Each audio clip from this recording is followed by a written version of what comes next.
اعوذ باللہ من الشیطان الرجیم بسم اللہ الرحمن الرحیم الحمد للہ رب العالمین والصلاة والسلام علی محمد وعلی آلہ وسلم۔ انشاءاللہ آج ہم سورہ نحل کے 13ویں رکوع کا مطالعہ کریں گے۔ اس سے پچھلے رکوع کا خاتمہ اس بات پہ ہوا تھا، ایک وقت آئے گا جب ہر امت میں سے ایک گواہ اٹھا کھڑا کیا جائے گا اور نبی پاک صلی اللہ علیہ وآلہ وسلم ان سب پہ گواہ ہوں گے۔ اس وقت گواہی یہی ہوگی کہ لوگوں تک اللہ تعالیٰ کا پیغام من و عن پہنچا دیا گیا، جو کہ اس کتاب یعنی قرآن کریم میں نازل فرمایا گیا ہے۔ یہ ایک ایسی کتاب ہے جو زندگی کے تمام امور کا احاطہ کرتی ہے اور ہر شے کو کھول کر بیان کرتی ہے، اور ان لوگوں کے لیے جو اس پہ ایمان لاتے ہیں اور اس پہ عمل کرتے ہیں ہدایت، رحمت اور بشارت کا سامان ہے۔ آئیے مطالعہ قرآن کا آغاز اس دعا کے ساتھ کرتے ہیں کہ اللہ تعالیٰ اپنے حبیب نبی پاک صلی اللہ علیہ وآلہ وسلم کے طفیل ہم سب کو قرآن کریم کا صحیح مفہوم عطا فرمائے۔ سورہ نحل رکوع نمبر 13، جو کہ آیات 90 سے 100 پر مشتمل ہے۔ بسم اللہ الرحمن الرحیم۔ ان اللہ یامر بالعدل والاحسان وایتاء ذی القربی۔ بے شک اللہ تعالیٰ امر فرماتا ہے عدل و احسان کا اور دیتے رہنا قرابت داروں کو، وینہی عن الفحشاء والمنکر والبغی، اور منع فرماتا ہے فحاشی اور منکرات اور بغاوت سے۔ یعظکم لعلکم تذکرون، وہ تمہیں واعظ فرماتا ہے تاکہ تم یاد دہانی حاصل کرو۔ انڈرلائن لفظ ہے ینہا، کسی کام سے روک دینا، سیز۔ سورہ نحل کی یہ آیت قرآن کریم کی ایک نہایت جامع آیت ہے، اور یہ قرآن کریم میں بیان ان بنیادی نکات پر اشارہ کرتی ہے جو ایک متوازی اور مثالی معاشرہ قائم کرنے کے لیے لازم ہے، تاکہ اس میں ہر ایک کے حقوق محفوظ ہوں، امن و امان کا دور دورہ ہو اور ہر کسی کے لیے ترقی کے مواقع موجود ہوں۔ اس آیت میں 3 چیزوں کو کرنے اور 3 سے منع فرمایا گیا ہے۔ جن چیزوں کو کرنے کا کہا گیا ہے ان میں سے سب سے پہلی چیز عدل ہے۔ عدل سے مراد کسی کو اس کا پورا حق ادا کر کے اس کمی کو پورا کر دینا ہے جو کسی وجہ سے واقع ہو گئی تھی، تاکہ اس کے دل میں کسی بھی طرح کی رنجش نہ رہ جائے۔ دوسری چیز احسان ہے۔ احسان سے مراد کسی کو اس کے حق سے زیادہ دینا، کسی کو دینے کے بعد نہ جتانا، اپنے حق سے کام پہ راضی ہو جانا کہ احسان سے مراد یہ بھی ہے کہ بندہ ہر وقت اللہ تعالیٰ کی موجودگی کو محسوس کرے اور خود کو اپنے تمام اعمال کا جواب دہ سمجھے۔ تیسری چیز اپنے قریبی رشتہ داروں، عزیزوں، اہل خاندان اور دیگر لوگوں کے ساتھ حسن سلوک ہے۔ عدل و احسان کی ابتدا انہی سے کرنی ہے۔ اللہ تعالیٰ کی دی ہوئی نعمتوں کو اپنی ذات تک محدود نہیں رکھنا، بلکہ انہیں مخلوق خدا کی بھلائی کے لیے استعمال کرنا ہے۔ جن 3 چیزوں سے منع کیا گیا ہے اس میں سب سے پہلی چیز فحاشی ہے۔ فحاشی سے مراد شرم و حیا کی حدود فراموشی، پست کرداری اور ناجائز چیزوں میں حد سے تجاوز کرنا ہے۔ قرآن کریم میں یہ لفظ عدل و احسان اور انصاف کے مقابل استعمال ہوا ہے۔ فحاشی کی ایک شکل جن چیزوں کو چھپا ہوا ہونا چاہیے اسے لوگوں کے سامنے نمایاں کرنا بھی ہے، اور اس کی ایک شکل لوگوں کے عیبوں کو دوسروں کے سامنے ظاہر کرنا بھی ہے۔ فحاشی کسی بھی معاشرے میں ایک زہر قاتل ہے، اور یہ اخلاقی اقداروں کو پامال کر کے رکھ دیتی ہے۔ دوسری منع کی گئی چیز پیغام حق کا منکر ہونا ہے۔ یعنی جب کسی کے پاس صحیح بات پہنچ جائے وہ اسے خوب سوچ سمجھ لے لیکن پھر بھی اسے انجان بنا رہے اور کسی بھی طرح عمل کرنے پہ آمادہ نہ ہو۔ تیسری منع کی گئی چیز پیغام حق سے بغاوت ہے کہ آدمی اپنی ذاتی خواہشات اور مفادات کی خاطر حق کے خلاف سرکشی کی راہ اختیار کرے۔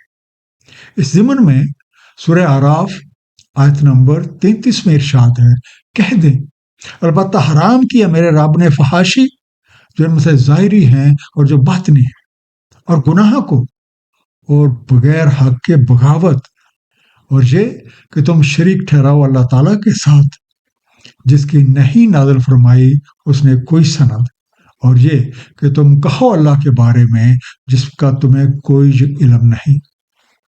فحاشی اور منکرات سے بچنے کا نسخہ صلاۃ قائم کرنا ہے، یعنی نماز کے ذریعے اللہ تعالیٰ کے ساتھ اپنا تعلق اتنا مضبوط بنایا جائے کہ اس کی یاد ہر وقت ہمارے ذہن میں موجود رہے۔ قرآن کریم میں یہ اخلاقی اقدار اس لیے بیان کیے گئے ہیں کہ ہر کوئی زندگی کے اعلیٰ مقاصد کو سامنے رکھے اور محض اپنی خواہشات پوری کرنے کو ہی زندگی کا نصب العین نہ سمجھ لے۔ وَأَوْفُوا بِعَهْدِ اللَّهِ إِذَا عَاهَدتُّمْ، اور وفا کرو اللہ تعالیٰ کے ساتھ عہد کو جب کہ تم عہد کر چکے ہو۔ وَلَا تَنقُضُوا الْأَيْمَانَ بَعْدَ تَوْكِيدِهَا وَقَدْ جَعَلْتُمُ اللَّهَ عَلَيْكُمْ كَفِيلًا، اور مت توڑو اپنی قسموں کو بعد ان کی تاکید کے جب کہ تم بنا چکے ہو اللہ تعالیٰ کو اپنے اوپر کفیل۔ ان اللہ یعلم ما تفعلون، بے شک اللہ تعالیٰ کو علم ہوتا ہے جو کچھ تم کرتے ہو۔ توکیدہا، اس کا روٹ ہے وقت، واو کاف دال، تاکید کرنا، کسی عہد کو پختہ یا مضبوط کرنا، کنفرم۔ پچھلے آیات میں بیان اخلاقی قدروں کے علاوہ ضرورت اس بات کی ہے کہ ہر کوئی اپنے عہد کو پورا کرنے کا اہتمام کرے۔ مطالعہ قرآن سے ہمیں کئی طرح کے عہد کا ذکر ملتا ہے۔ عہد کی سب سے پہلی اور بنیادی شکل اللہ تعالیٰ اور بندے کے بیچ عہد و پیمان ہے۔ اس میں سب سے پہلا وہ عہد ہے جو ہم نے اللہ تعالیٰ سے اس دنیا میں آنے سے پہلے کیا تھا، اور اس کا ذکر سورہ اعراف کی آیت نمبر 172 اور 173 میں مذکور ہے۔ ترجمہ، اور جب اخذ کیا تمہارے رب نے بنی آدم کی پشتوں سے اس کی ذریت کو اور شاہد کیا انہیں خود ان پہ، کیا میں تمہارا رب نہیں ہوں؟ وہ بولے کیوں نہیں، ہم نے مشاہدہ کر لیا ہے۔ کہیں تم کہنے لگو یوم القیامہ کو ہم رہے اس بارے میں غافل، یا تم کہو کہ شرک کیا تھا ہمارے آباء و اجداد نے ہم سے پہلے اور ہم تو تھے ان کی ذریت ان کے بعد، تو کیا آپ ہمیں ہلاک کریں گے اس وجہ سے جو فعل کیا باطل پرستوں نے؟ اسی طرح ہر نماز کی ہر رکعت میں جب ہم سورہ فاتحہ پڑھتے ہیں تو اس کے آیت نمبر 4 اور 5 میں ہم یہ عہد کرتے ہیں، ہم صرف آپ کی عبدیت کرتے ہیں، ہم صرف آپ سے استعانت مانگتے ہیں، ہمیں صراط مستقیم کی ہدایت فرما دیں۔ عہد کی دوسری شکل بندوں کا بندوں کے ساتھ عہد کرنا ہے۔ اس صورت میں وہ عہد جس پہ اللہ تعالیٰ کو ضامن ٹھہرایا گیا ہو اس کی پابندی بہت لازم ہے۔ عہد کی پابندی ہر کسی پر ہر حال میں لازم ہے، چاہے اس کا تعلق اللہ تعالیٰ کے ساتھ ہو یا اس کے بندوں کے ساتھ۔ عہد کی خلاف ورزی وہ بنیادی خرابی ہے جو کسی بھی معاشرے میں بدامنی، بے چینی اور لڑائی جھگڑے کا باعث بنتی ہے۔ وَلَا تَكُونُوا كَالَّتِي نَقَضَتْ غَزْلَهَا مِن بَعْدِ قُوَّةٍ أَنْكَاثًا، اور مت ہو جانا اس کی طرح جس نے سوت مضبوط کاٹنے کے بعد خود ہی توڑ ڈالا ریشہ ریشہ کر کے۔ تَتَّخِذُونَ أَيْمَانَكُمْ دَخْلًا بَيْنَكُمْ أَن تَكُونَ أُمَّةٌ هِيَ أَرْبَىٰ مِنْ أُمَّةٍ، تم بنا لیتے ہو اپنی قسموں کو دخل اندازی کا ذریعہ اپنے ماں بہن کہ ہو جائے ایک امت بڑی ہوئی دوسری امت سے.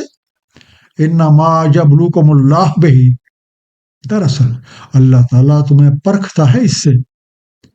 ولا یبینن لکم یوم القیامۃ ما کنتم فیہ تختلفون، اور ضرور روشن فرما دیتا ہے تم پہ یوم القیامہ کو جس میں تم اختلاف کر رہے ہو. غزلہ، غزل غین زے لام، اپنا کاتا ہوا سوت یا بنی ہوئی اسپن. انکاسن، نکس سے بنا، نون کا سے، کسی بنی ہوئی چیز کو ریشہ ریشہ کر ڈالنا یا اسے کھدیڑ دینا. انٹوسٹڈ سٹینڈز، اے لوگو عہد وفا کرنے میں تمہاری حالت کہیں اس عورت جیسی نہ ہو جائے جس نے بڑی محنت سے سوت کاتا اور پھر اپنے ہاتھوں سے اسے ریشہ ریشہ کر کے ادھیڑ مارا. تم اپنے قول و قرار اور معاہدوں کا جو کہ معاشرے میں امن و سلامتی کی ضمانت ہیں الٹا باہمی مکر و فساد کا موجب نہ بنا لو، تاکہ ایک دوسرے کے ساتھ مال و دولت، جھوٹی عزت اور قوت میں بڑھ جانے کی خاطر تم عہد و پیمان کی پرواہ ہی نہ کرو.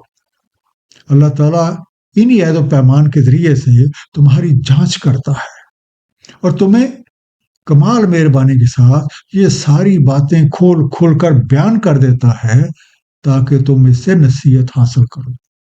یاد رکھو جن امور میں آج تم اختلاف کر رہے ہو اللہ تعالیٰ ان کی حقیقت یوم القیامہ کو واضح فرما دیں گے. وَلَوْ شَاءَ اللَّهُ لَجَعَلَكُمْ أُمَّةً وَاحِدَةً، اور اگر اللہ تعالیٰ چاہتا تو کر دیتا تم میں ایک امت واحدہ.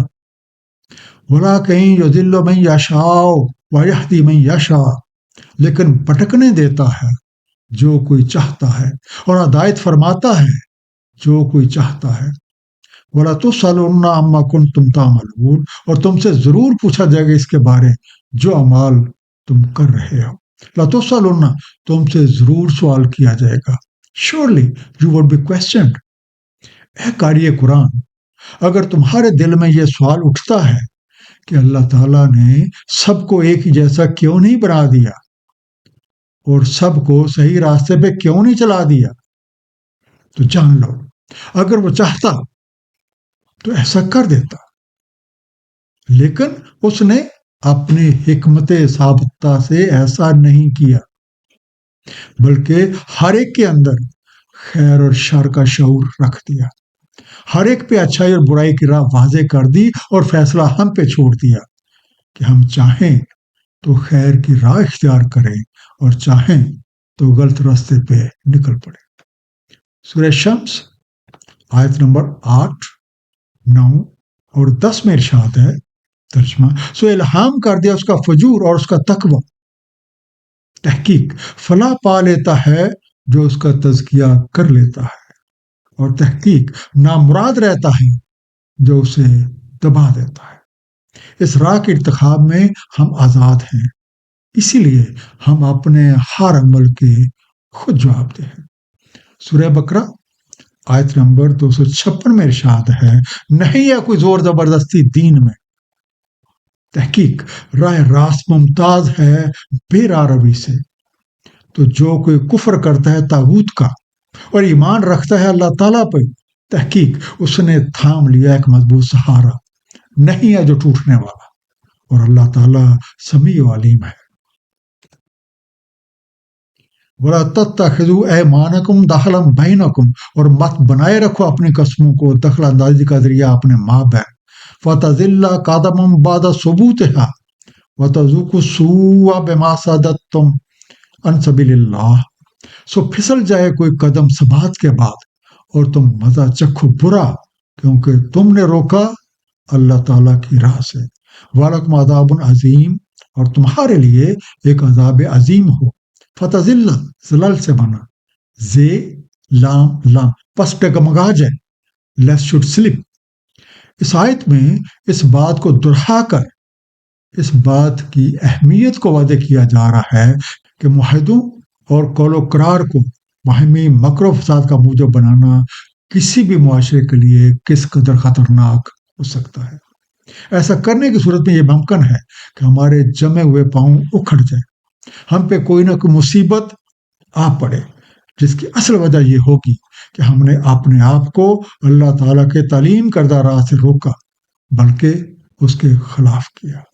اس صورت میں ہم پہ کوئی نہ کوئی سختی ضرور آئے گی، جس کی شکل پادمنی بھی ہو سکتی ہے اور دنگا فساد بھی، کیونکہ جس معاشرے میں عہد و پیمان کی پابندی نہ ہو اسے نہ تو استقلال نصیب ہو سکتا ہے اور نہ ہی اس میں امن و چین ہو سکتا ہے۔ وَلَا تَشْتَرُوا بِعَهْدِ اللَّهِ ثَمَنًا قَلِيلًا، مت بیچ ڈالو اللہ تعالیٰ کے عہد کو تھوڑے مول کے عوض۔ انما عند اللہ هو خیر لکم ان کنتم تعلمون، بے شک جو کچھ اللہ تعالیٰ کے پاس ہے وہ بہتر ہے تمہارے لیے اگر تمہیں علم ہو۔ ما عندکم ینفد وما عند اللہ باق، جو کچھ تمہارے پاس ہے ختم ہو جاتا ہے اور جو کچھ اللہ تعالیٰ کے پاس ہے باقی رہنے والا ہے۔ وَلَنَجْزِيَنَّ الَّذِينَ صَبَرُوا أَجْرَهُمْ بِأَحْسَنِ مَا كَانُوا يَعْمَلُونَ، اور ہم ضرور جزا دیتے ہیں جنہوں نے صبر کیا ان کا اجر بدولت احسان کے جو وہ کرتے رہے۔ ینفدو نفد سے بنا، نون فے دال، کسی چیز کا خرچ ہو کے ختم ہو جانا، would be exhausted۔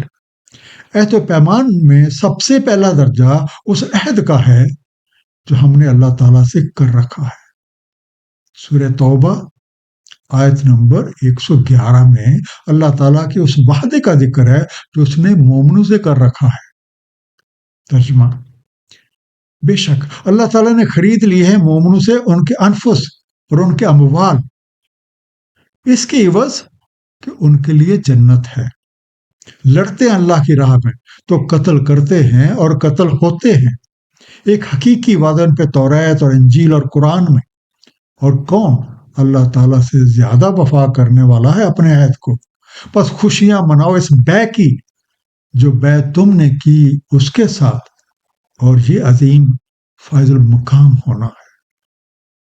اب جو کوئی اس وعدے کو ذاتی مفاد کے لیے استعمال کرے تو وہ اپنا ہی نقصان کرتا ہے، کیونکہ اگر کسی کو یہ علم ہو جائے کہ اس معاہدے کی پابندی کرنے کی بدولت اسے اللہ تعالیٰ کی طرف سے جو کچھ ملے گا وہ دنیاوی مفاد کے مقابلے میں کہیں بہتر ہے، کیونکہ اس معاہدے کی خلاف ورزی کر کے ہم جس قدر بھی اکٹھا کر لیں وہ ایک دن ختم ہو جائے گا، لیکن جو کچھ معاہدے پر عمل درآمد کی شکل میں ہمیں ملے گا وہ کبھی ختم ہونے والا نہیں ہے۔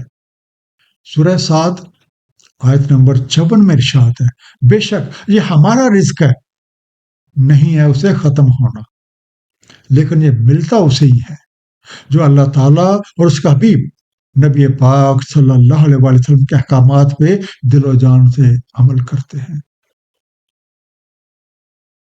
من عمل صالحا من ذکر او انثی وہو مؤمن فلنحیینہ حیاۃ طیبہ، جو کوئی عمل صالح کرے مذکر یا مؤنث اور وہ مومن ہو تو ہم اسے حیات طیبہ سے زندہ رکھیں گے۔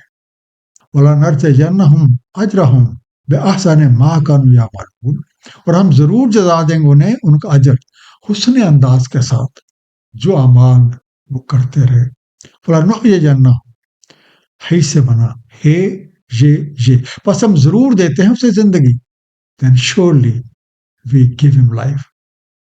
اب جو خیر اور شر میں سے خیر کی راہ اختیار کرتے ہیں اور ایسے کام سارے انجام دیتے ہیں جو خود ان کو اپنی ذات کے لیے اور مخلوق خدا کی بھلائی کا سبب بن جاتے ہیں، تو اللہ تعالیٰ اپنے وعدے کے مطابق اسے خوشگوار زندگی سے ہمکنار کر دیتے ہیں۔